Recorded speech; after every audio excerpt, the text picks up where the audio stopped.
In our first get-together, we talked about how anthropologists and archaeologists like stories to help them understand civilizations. Many of these stories are based on people, real people, except we don't know what their names were. But when you really get into history, you will find it's extremely complex. So it isn't easy to tell the human story in totality.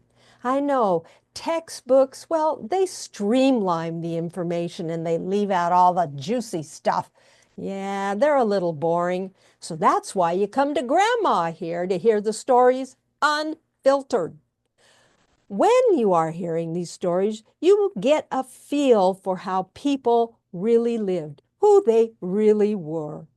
For example, when you read a story from a culture that it's about a woman who goes on a hero's journey, you have to conclude that, hey, that must have happened if they made up a story about it.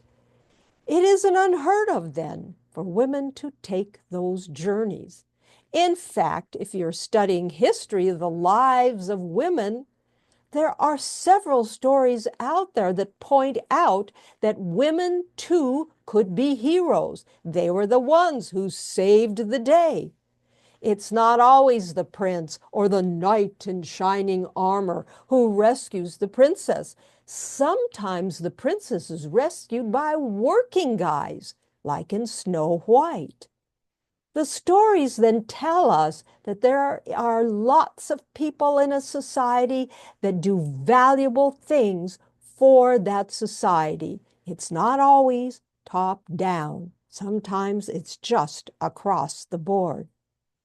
Of course, there are the bad guys. Yeah, they're around, and they have something to teach us as well. Of course, I haven't mentioned the bad women yet. Hit that subscribe button so you'll know when we're going to get together again to look at some unfiltered history and mythology.